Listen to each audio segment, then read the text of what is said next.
Último tramo de Contrapunto y con mucho gusto, como les habíamos anticipado, vamos a recibir a Fernando Gambera, secretario general del Consejo Central de AEBU, integrante además del secretario ejecutivo del PIT-CNT. Gambera, buenas noches, gracias por acompañarnos. Un gusto, siempre a la orden. Bueno, una primera reflexión a propósito de lo que ha sucedido en la sucursal del Banco República, allí en la zona de Colón, este intento de robo frustrado a través de este túnel, de este boquete. AEBU, ¿qué primeras lecturas ha hecho sobre este episodio? Por ahora nosotros no tenemos la información al detalle y por tanto habrá que hacer una evaluación después con esa información. Entre otras cosas no tenemos la información porque fue el fin de semana y porque por suerte en ese momento no hay ni personal ni público involucrado. En ese sentido, lo que nosotros seguimos insistiendo es que nuestra preocupación principal, porque creo que en cuidar los inmuebles y los valores que por los días no hábiles estén allí guardados, siempre se puede invertir en mejor tecnología, siempre se puede cuidar un poco más. ¿Ustedes creen que pero son valores materiales, ¿verdad? ¿Se ha invertido bien hasta el momento? Digamos, ¿es óptima la inversión y los mecanismos de control que tienen por lo menos las sucursales del Banco República? Yo creo que ha mejorado y tiene hoy un centro de monitoreo que creo que les puede dar buenos resultados en eso de cuidar las cuestiones materiales.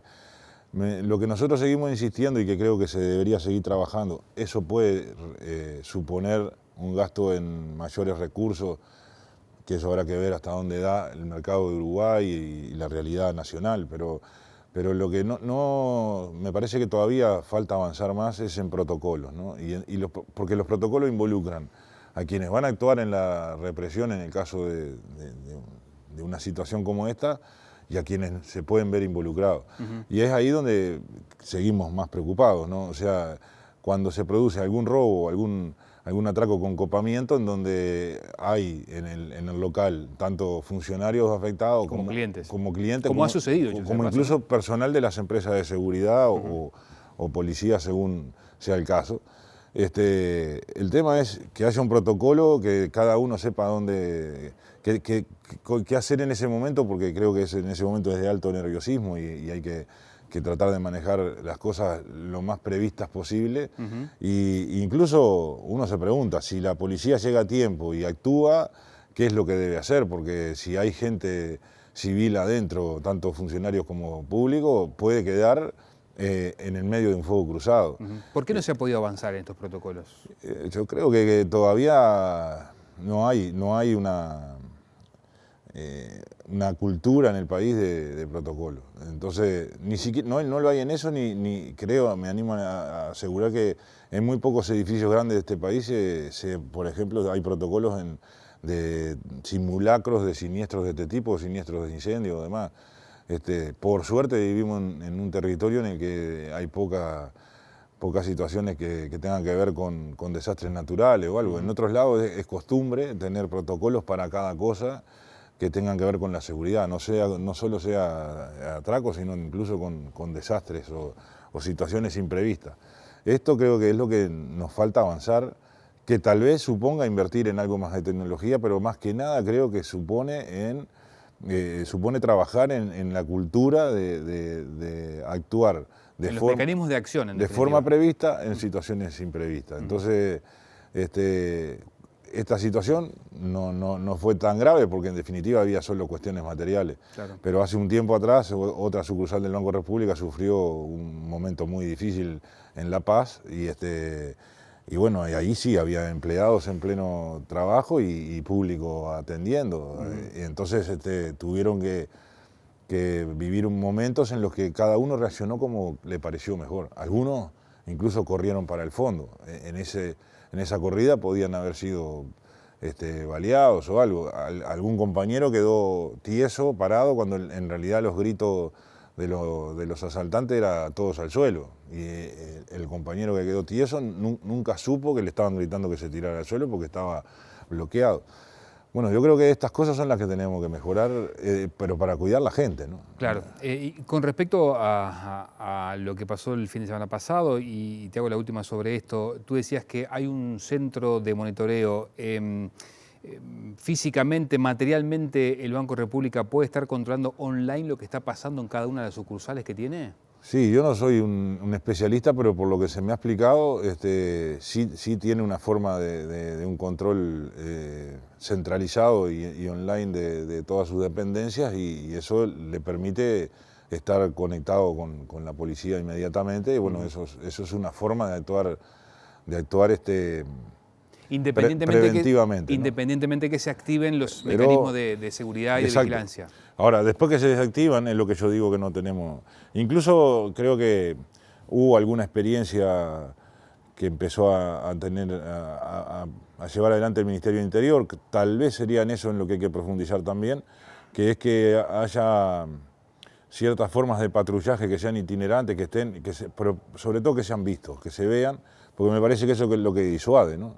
Y tratando de actuar en la disuasión de que se produzcan este tipo de delitos es cuando mejor prevenimos la situación de los que trabajan y los que son clientes, porque si no, después que se produce el hecho es muy difícil cuidar a la gente y actuar a la vez, ¿no? Eso fue diluyéndose porque recuerdo, después del episodio de La Paz que tú recién mencionabas, hubo como un incremento del patrullaje, hubo mayor presencia policial en la zona, pero con el paso de las semanas eso va bajando, la intensidad del control y de la presencia policial. Y uno tiene la sensación que es afral, ¿no? Cuando se produce un hecho que puede que sea una banda que pueda actuar en cadena, se disparan determinados dispositivos que después que eso va quedando más en calma, como que se van desactivando. Yo creo que sería también eso parte de un protocolo en el que tuviera cierta permanencia y sobre todo que tenga formas de disuasión, ¿no? Y cuanto más controlado esté con tecnología y con cámaras, también disuade, ¿no? Bien, hablando de sucursales y cambiando de tema, ¿sigue habiendo preocupación en el gremio por la pretensión manifiesta del director del Banco República de ir cerrando paulatinamente o determinados días algunas sucursales del interior del país? Este es un tema que nos pone alerta todo el tiempo, porque si yo creo que está directamente vinculado y ligado a un buen objetivo que se trazó el país con una ley que nosotros consideramos importante, buena, que es la de inclusión financiera. O sea, ¿de bruces esto con la ley de inclusión financiera? De bruces no, pero sí tiene niveles de contradicción, sobre todo en los tiempos de implementación. Nosotros estamos convencidos que la introducción de la tecnología es una cuestión de vértigo, además, pero que es un dato de la realidad. Es imposible negarlo y además es difícil frenarlo porque es en beneficio del usuario, en beneficio del cliente. Esto es un dato de la realidad que va a ir creciendo. Ahora, al mismo tiempo, lo que también es cierto es que determinadas generaciones, en la que estoy yo, por ejemplo, nos lleva un tiempo ganar en confianza en la utilización de los instrumentos electrónicos, en la sustitución de la atención en el mostrador por la atención online, y ni hablar generaciones mayores. Entonces, en definitiva, creo que lo que ha faltado un poco es ponerse de acuerdo en la implementación de los tiempos. Por un lado, en dejar que el usuario se vaya acostumbrando y vaya agarrando confianza en la utilización de los instrumentos y al mismo tiempo que los instrumentos lleguen a la cercanía de todos. Porque no se puede retirar el sistema financiero de donde está presente, porque son gastos asumidos, al fin y al cabo. Estas sucursales del Banco República, así como venían funcionando, eran gastos ya absorbidos por la institución. Retirar de la única presencia del sistema financiero, que era ese banco, el Banco País, de determinados lugares que al mismo tiempo todavía no hubieran llegado para el uso masivo ni los POS ni ninguna otra forma sustitutiva de la operación. Entonces, en esto es que creo que se empieza a dar contradicciones en cuanto a un buen objetivo, que es incluir a la gente en el sistema financiero con determinaciones como esta. Porque incluir para nosotros es dar igualdad de oportunidades. Incluir es que la gente se acerque al sistema financiero y por igual entienda cómo funciona, cuáles son los instrumentos que le ofrece, qué instrumentos de esos son los más favorables o los menos favorables de acuerdo a sus intereses. Así como cuando va a una góndola del supermercado y elige la mercadería que quiere elegir, que la elija con toda la información. Entonces, esto es lo que no nos parece que si se siguen en esta decisiones tan rápidas, lo que se logra es el efecto contrario, porque en definitiva empezamos a generar clientes clase A y clase B, ¿no? O sea, clientes que tienen toda la capacidad para poder moverse dentro del sistema financiero y otros que tienen que esperar que el sistema les brinde. Ustedes no cuestionan tanto la decisión de fondo, sino más bien la forma, el tiempo con el que se termina dando. Por un lado eso, y por el otro lado podría ser de fondo. Yo creo que en la medida en que la tecnología se va amigando de la gente y la gente amigando de la tecnología, también el banco puede pensar en formas de estar más presente en más lados y capaz que si va a atender menos días en un lugar, los días restantes los atienda en otro. Y hoy día, con esa tecnología, el banco no precisa más que un rincón de una oficina pública presente en el lugar, sea la Junta Departamental o cualquier otra oficina pública que esté en alguno de estos pueblos del interior profundo, en donde pueda algún día de la semana dar los servicios. ¿Les ha sorprendido la intransigencia del directorio del Banco República en este tema? A nosotros lo que nos sorprende es que no se tenga en cuenta a la gente, a la población. Porque claramente cuando nosotros hacemos los cabildos la gente se expresa y dice las dificultades que le trae la velocidad con que esta cosa, por lo menos ese tema, ¿no? La velocidad con que esto se aplica. Y los prejuicios que le trae a la gente para poder operar y para poder tener su cuenta y para poder tener sus ahorros. Es claro que al que tiene mucho dinero le cuesta menos trasladarse, todo problema es más sencillo cuando uno tiene posibilidades económicas más fuertes.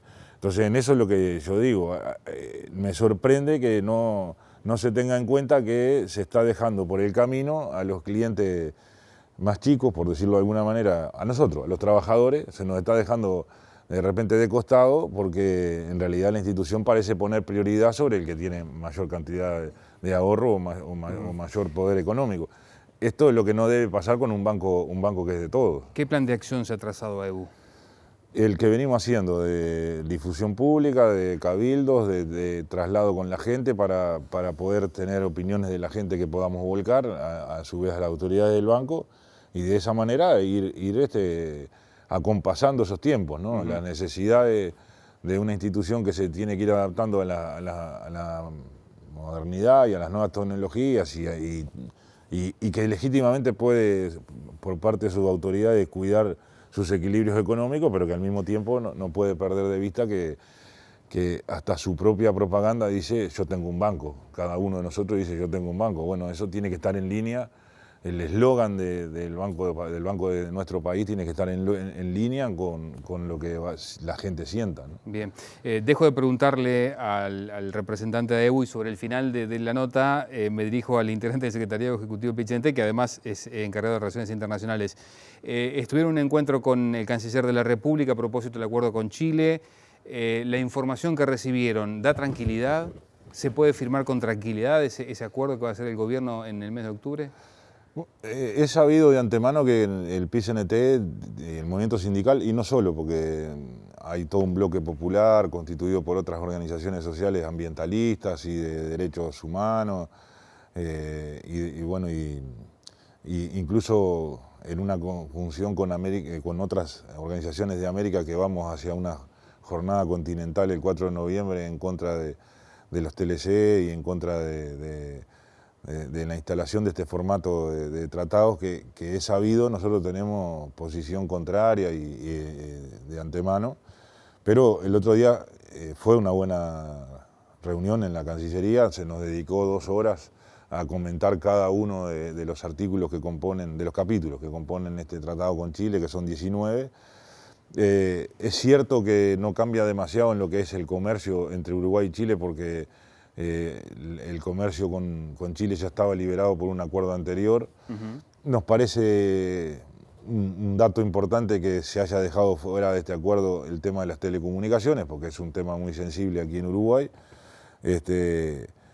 Y si bien esas cosas nos pueden dejar un poco más tranquilos, los reparos están más que nada en lo que esto puede generar agenda después. O sea, si bien se nos dice, este es un tratado bilateral entre Uruguay y Chile y aquí termina la cosa, uno puede suponer que en la medida que se vaya definiendo en este sentido una inserción internacional del país, eso nos lleve a una agenda de tratados de libre comercio con otros países del Pacífico y finalmente un ingreso de Uruguay en el tratado, en el llamado TPP, que es el Tratado Transpacífico.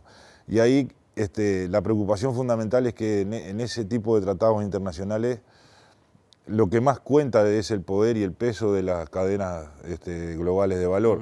Hoy se produce en el mundo pedacitos de cosas por todos lados que después terminan unidas en un producto final, y esas cadenas globales de valor tienen los eslabones más fuertes en los países más económicamente más fuertes, en las potencias, ¿no? Y los eslabones extractivistas o los eslabones que agregan menos mano de obra y menos valor agregado en nuestros países, en los países menos desarrollados.